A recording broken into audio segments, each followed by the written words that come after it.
Hey guys, Lockup Legends and Lessons here. Wanted to talk to you today about something that happened to me within my first 10 minutes transferring to another prison. After several years behind the wall, I got my security level dropped down, which was very unexpected. Didn't see it coming, but it was a welcome relief. I was able to leave the maximum security prison I was at and move throughout the system, getting closer and closer to my release date, getting out the door. So after, like I said, several years, I've been inside now, and I'm moving from the maximum security compound down to a place with much more freedom. It was a facility that had dorms. It was pretty much open, and I think you had like 64 people sleeping in each dorm, 3 dorms up in this unit, and it was just bunk beds, 4 big rows of bunk beds going all the way down, and just wall to wall. It was much different than having your own cell, your privacy, and whatnot. Not only was it different in the actual physical layout, it was much different when you started to talk to people mentally. It was just a difference night and day going from maximum security to a lower security unit. A lot of the guys in there hadn't seen a lot of time or hadn't done a lot of time themselves, and you could tell they just were lacking basic respect when it came to talking to another man. They lacked basic communication and just assumed that they were still on the streets in a lot of ways. So it was a little difficult for me coming from a place where if you messed up and you crossed somebody, you're going to get a free helicopter ride to shock trauma. It's not like, oh, let's push each other around like some bros at a frat party. It was serious business, every little incident. That's why you didn't see as many incidents, because when it was go time, you went straight past level 10 and you went turbo to level 12 out of 10. And that's how most things were handled. But people also knew the value of respect, of communication, and being able to speak to another man without talking to him in a way that's going to provoke him in this environment. So I get to this new place. I'm there 10 minutes. 10 minutes I'm inside. And they pushed me. They pushed me right to the point that I was about to throw down. Within, like I said, 10 minutes getting in there. I go in, I find my bunk, and it's in the afternoon. And the way this place was set up, the bunks were not like drilled to the ground. They could be moved around a little bit here and there, so they were shifted around. So the area in between the bunks would get smaller if they moved it over, but their area on the other side would get bigger.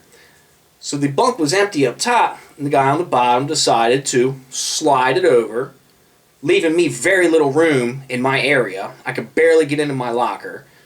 Couldn't get into my foot locker at all. It was so tight, it was hitting the bunk, or the stand-up locker. There's a foot locker under the bunk too, and that thing was hitting.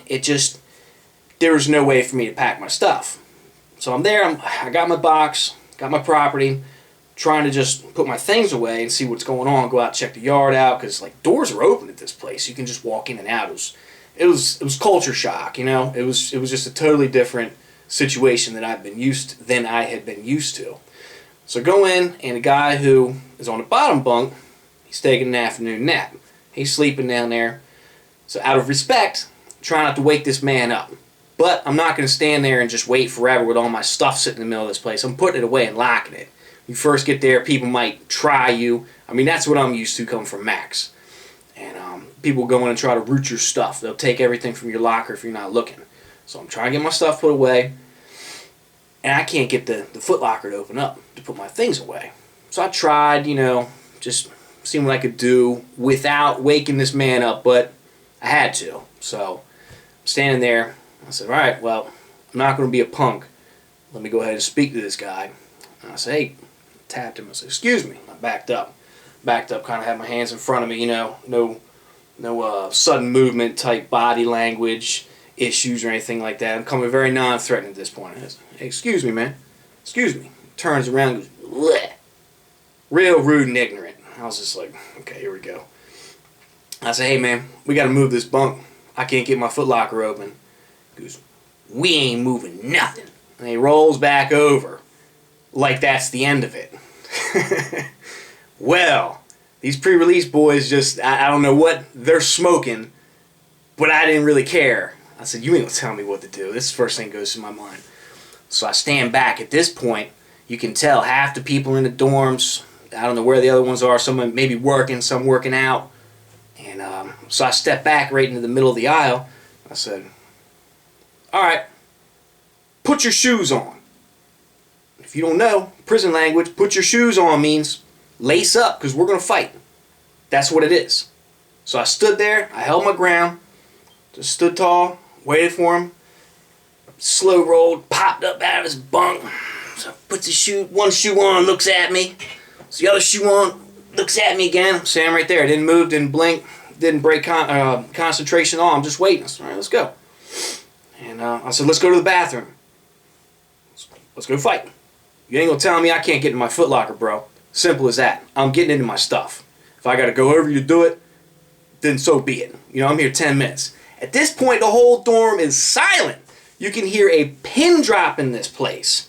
People were holding their breath, and I'm just like, I gotta do this. This is ridiculous, you know? But, all right, so be it. It is what it is. This guy gets up, starts walking over to me like this. Kind of a thick guy, too. He starts angling up on me, gets right up in my face, and he goes, psh, and just walked out. Walked out of the dorm. And that's when I turned around a little bit, and I said, that's what I thought. And so he just kept on stepping. I went over, moved the bunk where it's supposed to be, and I wasn't even rude. I didn't encroach on his space. I just put it where it was supposed to be so I could get into my locker and he'd get into his. I didn't disrespect him even after the fact, which, considering the way he came at me, I could have very easily done, and we could have just, you know, had problems with each other the whole time. It's not what I want. I don't want problems, but I'm not going to let you step on me. You know what I mean? It's what you allow is what will continue. And that's just not in prison. That's everywhere in life, man. You can look at politics right now. It's crazy. You can look at a guy down the street. You can look at whatever situation you want. What you allow is what will continue. That's so true for so many points of life that, hey, man, just piece of advice right there. So I wasn't going to allow it. I wasn't going to continue like that. So move my stuff. As soon as I start putting my stuff away, I see about 5 guys start walking over. I'm like, all right, cool. What do they want, you know? When they come over, they say, hey, what's up, man? We saw how you handled that. That's what's good. Like, where you coming from, Holmes? I said, man, you know, I'm coming from up in Max over there, up in the mountains. They're like, oh, yeah, I know a couple guys up there. And we start chit-chatting and introductions go over, hey, what's up, everybody? You know, just how's it going? And one of those guys ended up becoming one of my very best friends, even to this day, since we've both been home. We're still very tight like that. And I've only got a couple. I mean, like, maybe like 4 guys that I really talk to anymore that I was locked up with. So this guy was one of my quarters, man. You can have 4 quarters or 100 pennies. This was a solid dude. And little did I know, but he was watching this incident go down from the other side, and he liked the way that I carried myself. You know, you can real recognize real kind of thing. So still good friends to this day. Shoot, he was just over for my birthday party that we had. Good guy, and go way back. So we started just talking, chit-chatting and everything. They said, man, I'm glad you handled that guy like that. He's really something sometimes. I said, ain't nothing to worry about. It's a small thing. I wasn't going to pump it up and blow it up into some stupid thing. Wanted to let it die. And so I carried myself properly in the situation. I believe I didn't have to throw dukes, but I was ready to. And set my boundaries very quickly with the guy. So about half an hour goes by. I got all my stuff in there, and I'm finishing making my bed. And here he comes walking back in, my bunk buddy. And I'm like, let's see how this goes. You know, I'm just ready for anything at this point. I mean, I've seen so much up in Max. I was not really too worried about this lower security level, you know, unit that I'm in. I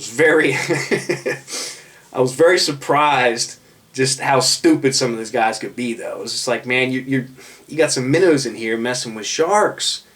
You don't do that. It's just stupid. They will eat you, man. So he comes in, he walks back into the dorm. He's coming around the corner. He comes up and he's like, hey, what's up, man? I'm such and such. And I said, hey. I gave him my name. I was like, man, how's it going? And he's like, hey, listen, sorry about that. I just woke up. You just caught me on the wrong, And it's cool. I know he was trying to carry me, but I respect the fact that he tried to make amends as well. Because you got to live with this guy day in, day out. So, hey, squashed it right there. No more. I said, yeah, it's all good, man. No problem. I said, you know, such and such. He said, where you coming from? I said, you know, up here, up in the mountains. And he was like, oh, okay, where? What unit were you in? I said, man, I was in this unit. He goes, man, I know a couple guys in such. I said, yeah, I actually do. He goes, man, it's my cousin. I'm like, okay, small world. I said, yeah, he's doing all right. So we ended up actually becoming pretty good friends. I mean, he wasn't one of my quarters. He wasn't even really one of my 100 pennies. But he was a good guy that I was able to live with in that scenario.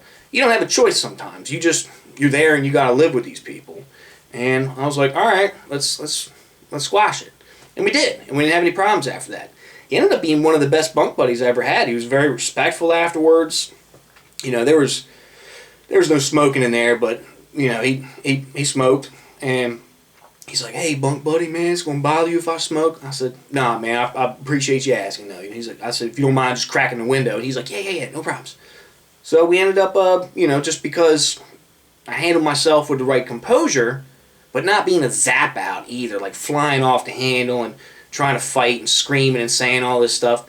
I said what I had to say.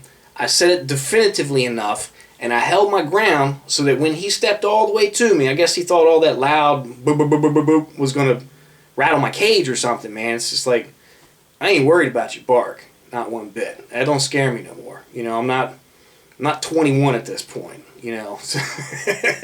About out of my 20s at this stage. And we ended up, like I said, we got along. He was all right. We even would sit around and joke. You know, his buddies would come over and we'd tell, you know, war stories and this and that. And, you know, it basically just comes down to what you allow is what will continue. And I didn't allow it, and I was ready to go to the bathroom and fight this guy, you know, as stupid as it sounds for a stupid little thing, which didn't need to be dealt like that, but just showing him that I would.